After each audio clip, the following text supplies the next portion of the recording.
what you think about celebrity confrontations on live TV. The morning started like any other at the View Studios in New York. Joy Behar strutted into the makeup room with her usual smugness, already plotting how she would tear apart her guest.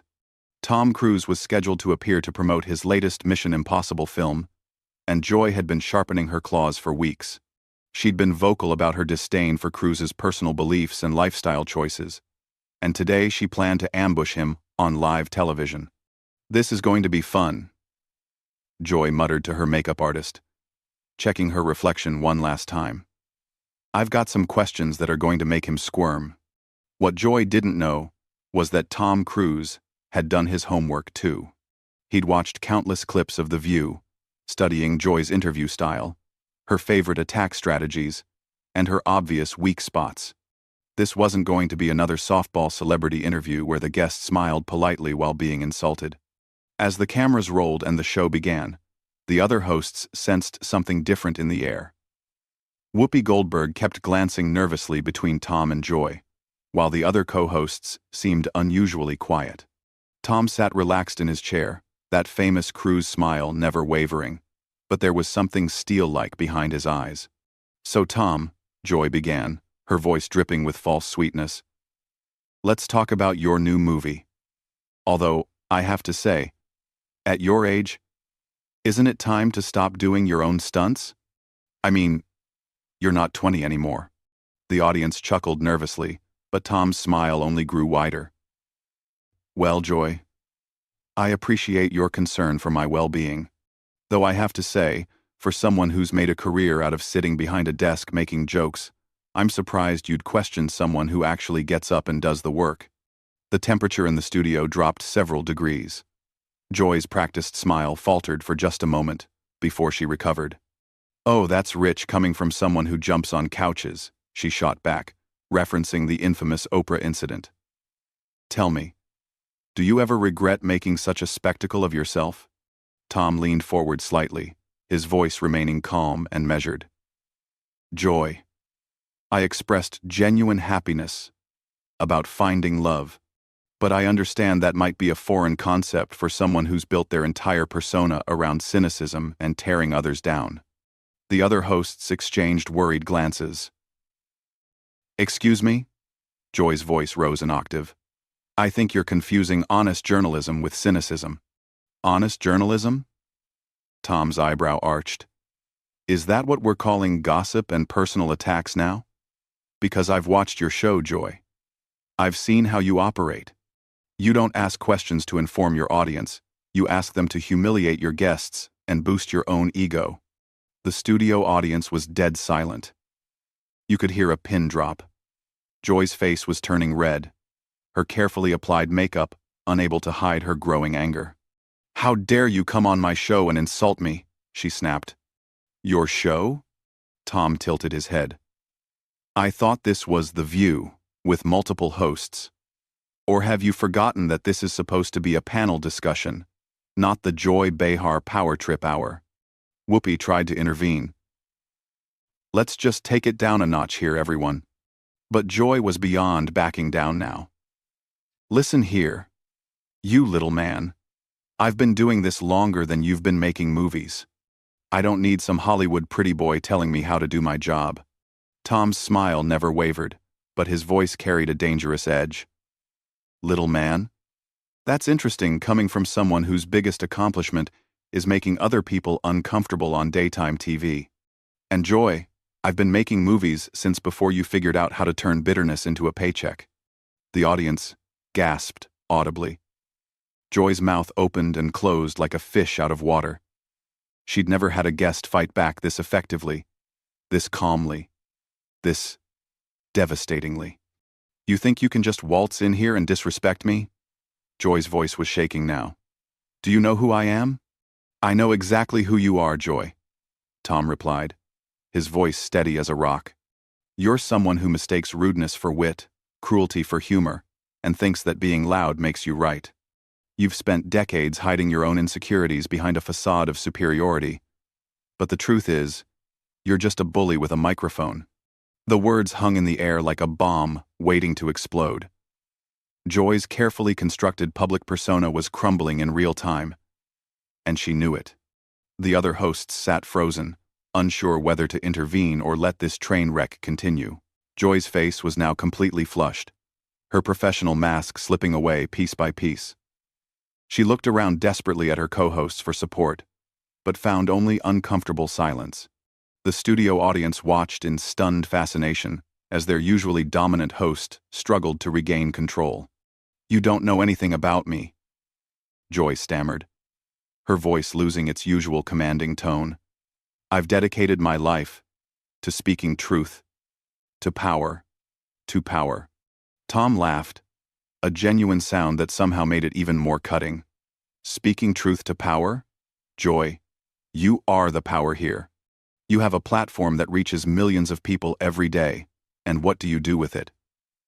You use it to mock, belittle, and tear down anyone who doesn't share your worldview. That's not courage. That's cowardice. I ask the tough questions that need to be asked," Joy shot back, but her voice lacked conviction now. "No, you ask gotcha questions designed to embarrass people," Tom corrected. "There's a difference between journalism and ambush tactics. You don't seek understanding, you seek conflict. You don't want answers, you want ammunition."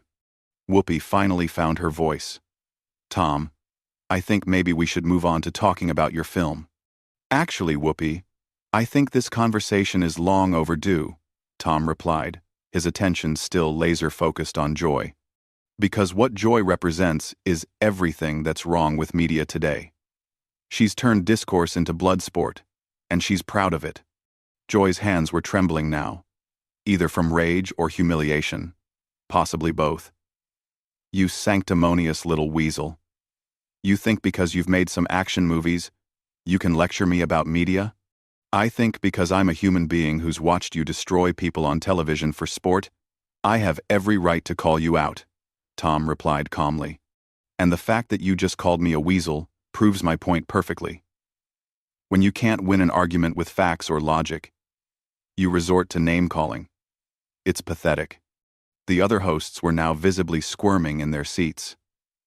This wasn't just an interview gone wrong. This was a complete demolition of Joy's credibility happening in real time. "You want to talk about facts?" Joy's voice cracked slightly.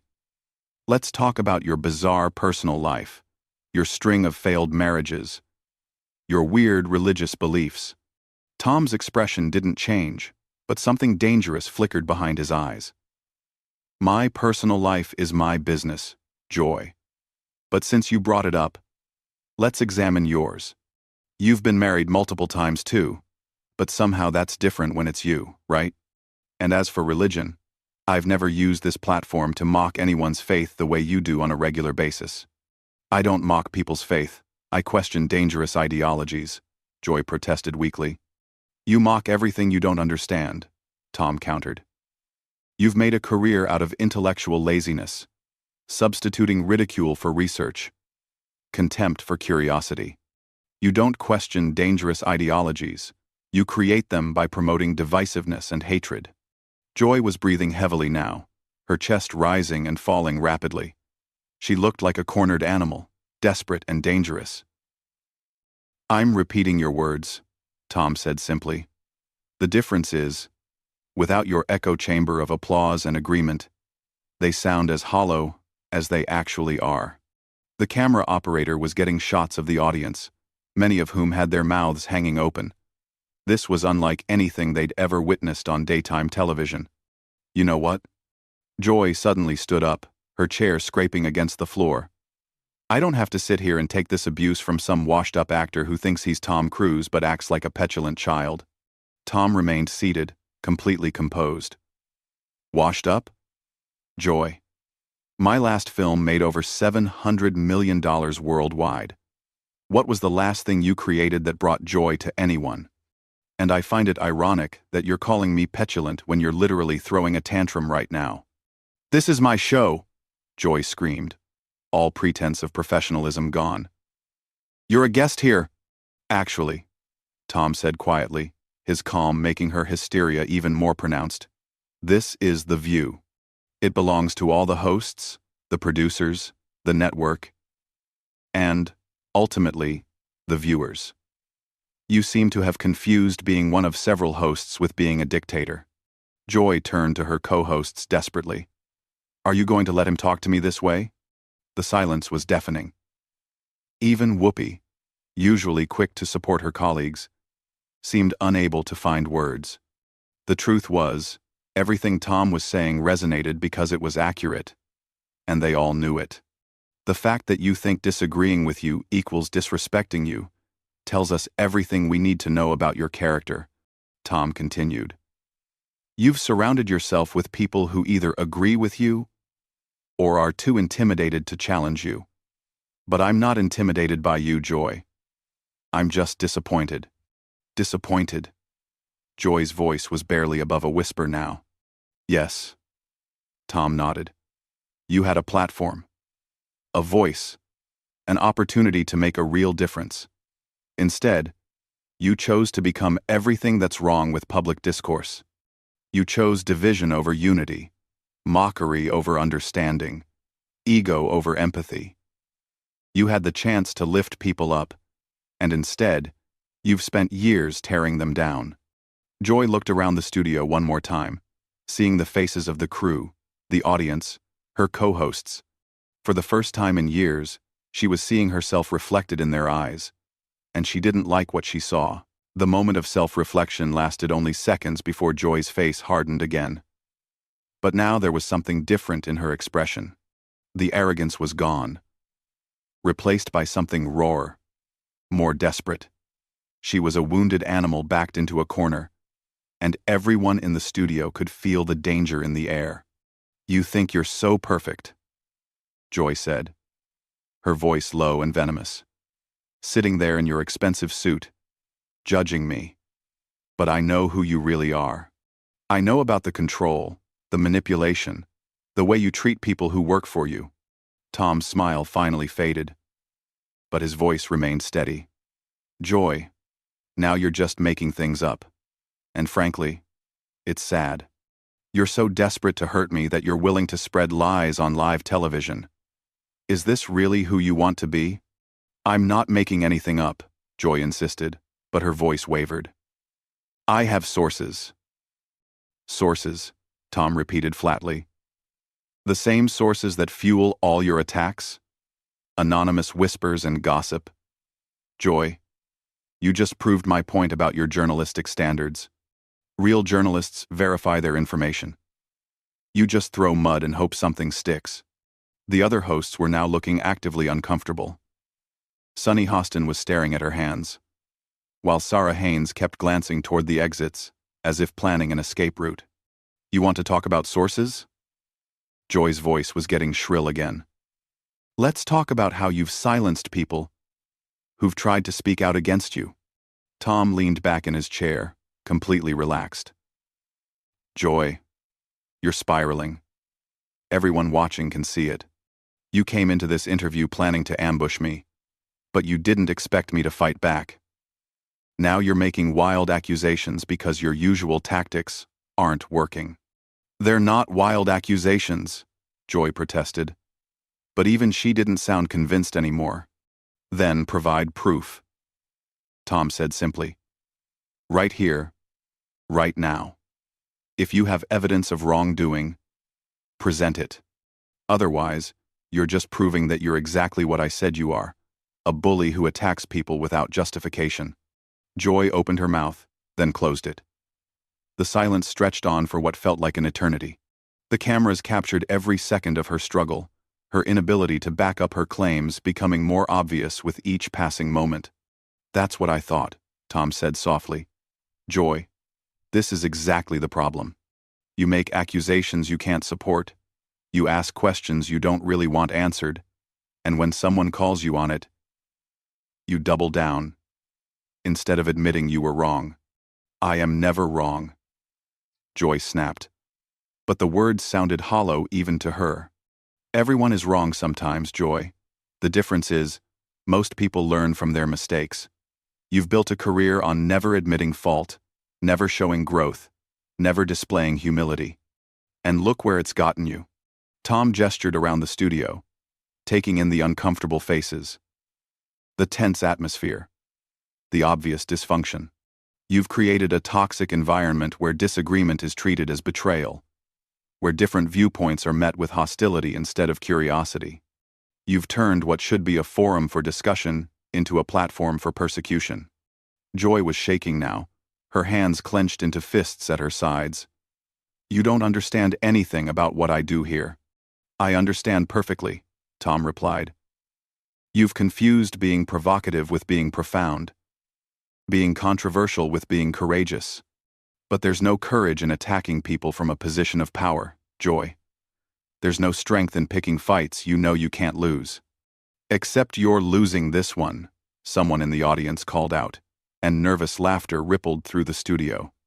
Joy spun around to face the audience, her eyes wild. Who said that? Who had the nerve to say that? Joy. Whoopi finally intervened. Maybe we should take a commercial break. No. Joy turned back to Tom, pointing an accusing finger at him. He started this. He came on my show and attacked me. And now he's turning everyone against me. Tom shook his head slowly. Joy, I didn't turn anyone against you. I simply refused to be your victim. And the fact that standing up for myself feels like an attack to you says everything about how you're used to treating people. You're twisting everything around. Joy's voice was barely controlled hysteria now. You're making me look like the bad guy when you're the one who came here and ambushed me. I answered your questions honestly, Tom said calmly. I defended myself when you attacked me personally. If that feels like an ambush to you, maybe you should reflect on why you're so uncomfortable with honest dialogue. Joy stared at him for a long moment, her chest heaving.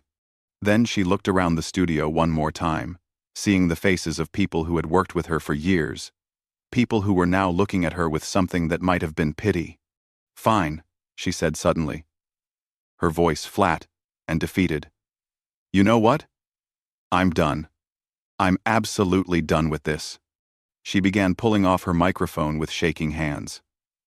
30 years in this business, and I have to sit here and be lectured by some Hollywood pretty boy who thinks he knows everything. Joy, wait. Whoopi stood up, but Joy was already backing away from the table. No, Whoopi. I'm not going to sit here and be humiliated in front of millions of people. Not by him. Not by anyone. Tom remained seated, watching her with what looked like genuine sadness. Joy, no one is trying to humiliate you. But if you can't handle being disagreed with, maybe you shouldn't be in the business of controversial opinions. That was the final straw. Joy threw her microphone down onto the table with a loud crash that echoed through the studio. That's it. I quit. I'm done with this show. I'm done with this network.